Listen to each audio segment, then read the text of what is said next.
Bonjour à toutes et à tous. Merci de votre fidélité au sommaire de l'actualité. Interpellation des responsables de la dynamique Monseigneur Bodro. Les organisations de la société civile haussent la voix. Elles prévoient une manifestation populaire dans les jours à venir. C'était tout pour le titre. Les commandes de la Cour suprême du Togo ont changé de main cette semaine. Le nouvel homme fort se nomme Abdoulaye Yaya, magistrat de garde hors hiérarchie. Il a été nommé le 2 décembre dernier par décret présidentiel en remplacement de Patrice Kakovi Gamato, admis à la retraite après près de 8 ans passés au poste. Avant d'être nommé, Abdoulaye Yaya était avocat général près la Cour de justice de l'UEMOA. Plusieurs voix s'élèvent depuis l'interpellation de deux leaders politiques de l'opposition, membres de la dynamique Monseigneur Bodro, pour une affaire d'atteinte à la sécurité intérieure de l'État. Vendredi, une quinzaine d'organisations de la société civile sont également montées au créneau pour, selon elles, s'indigner contre ces interpellations. Elles disent prévoir des mobilisations populaires dans les jours à venir. Elle est longue, la liste des derniers événements sociopolitiques au Togo depuis la présidentielle du 22 février 2020. Le dernier chapitre fait état de l'interpellation de deux leaders politiques de la dynamique Monseigneur Bodro, un regroupement de certains leaders politiques de l'opposition ayant soutenu le président du MPDD Agbeyo Mekodjo à la présidentielle. Interpellation qualifiée d'intimidation et de violation des droits humains par plus d'une quinzaine d'organisations de la société civile monté au créneau ce vendredi. Pour ces ONC, pas question de rester les bras croisés. Il y a donc violation systématique de tous les droits des personnes interpellées. Et si nous nous taisons, c'est que demain, il n'y aura plus personne pour nous défendre. Pour faire attendre leur voix, ces ONC prévoient une mobilisation populaire dans les tout prochains jours. On va se voir sur le terrain d'action. Notre appel aujourd'hui, c'est un acte fédérateur. Nous sommes en train de fédérer toutes les énergies, toutes les forces qui se sentent aussi interpellées, indignées, préoccupées par rapport à ce qui se passe aujourd'hui. Pour rappel, les deux responsables de la dynamique Monseigneur Bodro interpellés, notamment Gérard Diossou et Kafia Djamabou Djosson, sont accusés de groupement de malfaiteurs et atteinte à la sécurité intérieure de l'État, selon le procureur de la République. Aux dernières nouvelles, ils sont finalement inculpés et placés sous mandat de dépôt. 5 décembre 2016, 5 décembre 2020, cela fait 4 ans que le parti Les Forces démocratiques pour la République est porté sur les fonds baptismaux. À l'occasion de cet anniversaire, les délégués des 117 communes du Togo se sont réunis ce samedi en Conseil national en vue de mener une réflexion approfondie sur le parti et la situation sociopolitique du pays. Pour le président Maître Apevon Doudi, il est nécessaire que les Togolais se rencontrent et discutent pour sortir le pays de la crise. Je vous propose de l'écouter. Il faut que tout le monde prenne conscience des difficultés de l'opposition, en partant des partis politiques eux-mêmes. Chaque parti politique doit faire un examen profond et savoir pourquoi les choses ne marchent pas chez nous. Parce que ce que nous constatons aujourd'hui, les rivalités inutiles que nous constatons entre partis politiques, c'est quelque chose d'aberrant. Le pouvoir lui-même sait aujourd'hui que ce pays va mal. Ce Togo ne fonctionnera pas correctement tant que les acteurs ne vont pas s'asseoir pour réfléchir sur les enjeux et savoir ce que nous faisons tous pour recréer les conditions d'une vie normale. Le mal-vivre qui gagne aujourd'hui, nous tous, doit être quelque chose que nous devons endiguer. Mais si on ne le fait pas, je ne sais pas à quoi nous allons déboucher. Ça, c'est une idée qu'on a lancée, mais il faut absolument trouver le mot juste. Mais il est nécessaire aujourd'hui que les Togolais se rencontrent. Les responsables de l'opposition ont l'obligation de faire en sorte que, ou le pouvoir a l'obligation de faire en sorte qu'une main tendue soit dirigée vers la classe politique de l'opposition pour qu'on se rencontre et discuter. On n'a pas le choix pour sortir le pays de la situation malaisée dans laquelle nous sommes aujourd'hui. Une nouvelle liste de médicaments remboursables est mise en service par l'Institut national d'assurance maladie à compter du 1er décembre dernier. Cette quatrième liste, en remplacement à celle de 2015, offre plus d'avantages que ce soit aux assurés, aux prescripteurs et aux pharmaciens en leur simplifiant les bases de remboursement, leur allégeant les procédures de prise en charge et en leur facilitant la substitution de médicaments en pharmacie.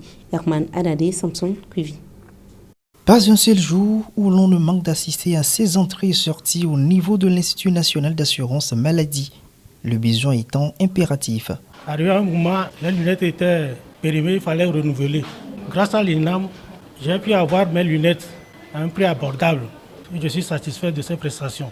Facilité d'accès aux produits, satisfaction, des mots qui en disent long sur la qualité des prestations mises par l'INAM à la disposition de ses assurés, ce qui n'empêche pas tout de même certaines réalités du terrain. Les gens se plaignent que quand on leur prescrit les médicaments, quand ils viennent à l'INAM, on leur dit qu'il y a tel produit qui n'est pas pris en compte. Inquiétude légitime puisque partagée également par l'État togolais qui vient de répondre favorablement.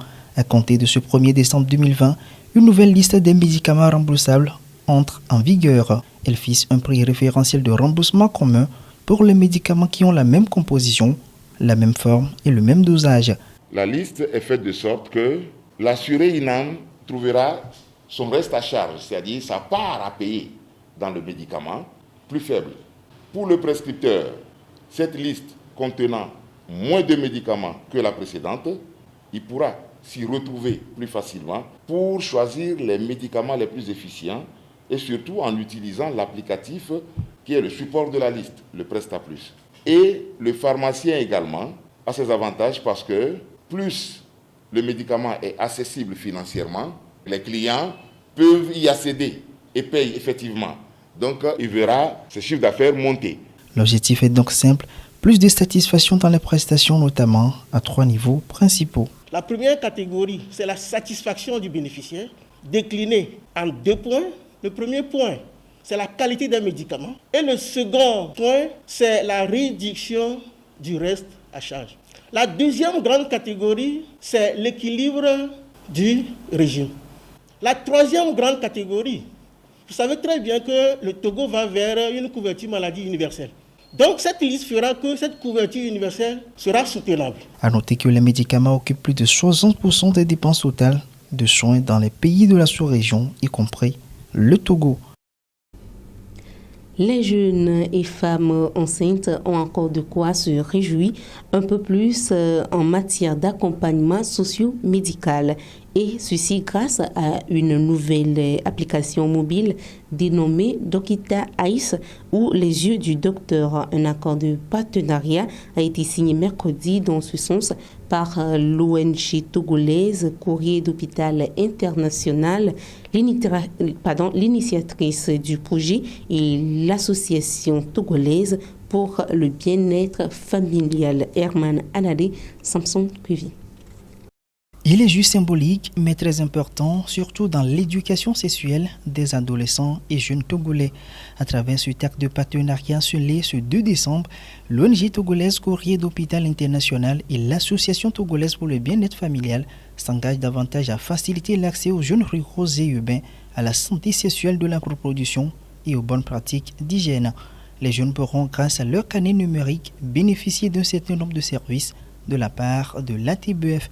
Environ 10 000 jeunes dont l'âge est compris entre 15 et 35 ans sont visés par ce partenariat. La cible adolescents et jeunes reste pour l'institution une cible essentielle.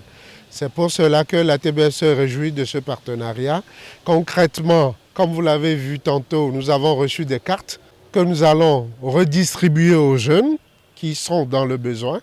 Ces jeunes pourront donc, avec cette carte-là, avoir accès gratuitement à nos services de santé sexuelle de la reproduction. Ce partenariat rentre dans le cadre du projet Innovation pour la santé des mères et des enfants du Togo, un projet de suivi des femmes enceintes et des enfants de moins de 5 ans via une application mobile dénommée Dokita Eyes. L'application Dokita Eyes ne fait pas de consultation. L'application Dokita Eyes permet à un professionnel de santé qui, après avoir reçu en consultation le patient, d'avoir un œil sur lui jusqu'au prochain rendez-vous de consultation. C'est pourquoi nous l'appelons les yeux du docteur, pour continuer d'écouter comment le patient se sent. Donc, le patient peut mettre vidéo, images, écrit dans son espace notes et le professionnel de santé peut écouter. 100 000 enfants et 25 000 femmes enceintes de la région maritime sont également prévus être prises en compte par ce projet. Et pour clore cette édition, nous sommes dans la période initialement prévue pour la 17e édition de la Foire internationale de Lomé. Malheureusement, l'événement n'a pas eu lieu. Covid-19 oblige. Mais alors, quelles sont les différentes stratégies développées par les opérateurs économiques pour tirer leur épingle du jeu? Depuis quelques années, un seul grand événement annonce les couleurs des fêtes de fin d'année au Togo, la Foire internationale de Lomé. Malheureusement, la 17e édition, initialement prévue du 20 novembre au 7 décembre 2020, n'a pu se tenir cette année. La crise sanitaire liée au Covid-19 oblige, une situation qui ne laisse les opérateurs économiques indifférents. L'impact par rapport à la non-organisation de la Foire internationale de Togo 2000 de cette année, et ça nous a beaucoup touché parce que auparavant on faisait des chiffres d'affaires pas possibles. Franchement, ça nous a beaucoup touché financièrement parce que cette année on s'y attendait avec beaucoup d'innovation. Lors de la foire, à part la vente que nous faisons, on fait des connaissances aussi. Le chiffre d'affaires a diminué parce que nos clients qui sont à l'extérieur, ils n'ont pas pu passer les commandes à ces conséquences qu'ils faisaient dans le passé. Le grand rendez-vous d'affaires n'a pas lieu. Toutefois, chacun a sa stratégie pour tirer son épingle du jeu. Nous, notre stratégie est de toujours garder la qualité de nos produits. Surtout l'accueil aussi. On a eu recours à la publicité, à la radio, sur les réseaux sociaux aussi. Cette période particulièrement m'a permis de voir plus loin comment trouver d'autres sources de débouchés, et surtout pour la vente de mes produits, et ce qui fait qu'on est obligé aujourd'hui de faire recours à la vente en ligne, à la vente sur les réseaux sociaux, sur les plateformes WhatsApp. À Divine Épice, les activités foraines de fin d'année vont au-delà du fait de réaliser un chiffre d'affaires et de nouer de nouvelles relations. Elles permettent également de motiver les employés. Cette fois-ci, les choses vont devoir se faire autrement. Lors de la foire, ce que nous gagnons comme économie, c'est ça que j'utilise pour pouvoir faire des petits cadeaux à mes collaborateurs. Mais cette année, je dois puiser dans ce que j'avais économisé pour pouvoir faire sourire mes collaborateurs. Ce n'est pas à cause de Covid que nous ne pouvons pas fêter, non. La Foire internationale de Lomé enregistre chaque année plus de 300 000 visiteurs et des exposants venus des 4 coins du monde. Pour l'économie nationale, c'est un manque à gagner. Espérons une issue favorable à la crise sanitaire pour que se tienne l'édition 2021. Et c'est ainsi que se referme cette édition. Merci de l'avoir suivi. Au revoir.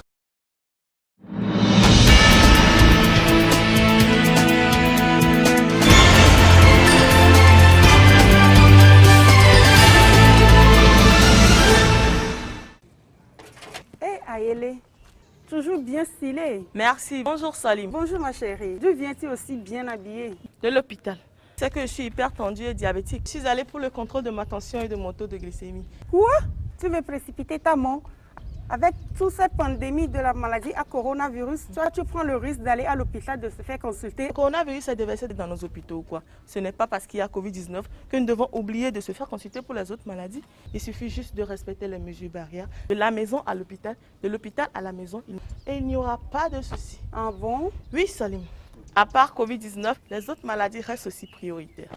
Chers patients des maladies non transmissibles, n'arrêtons pas nos consultations de contrôle à cause du Covid-19. Il faut plutôt continuer tout en respectant les mesures barrières partout où nous sommes. Ceci est un message de la division de la surveillance des maladies non transmissibles du ministère de la Santé et de l'Hygiène publique.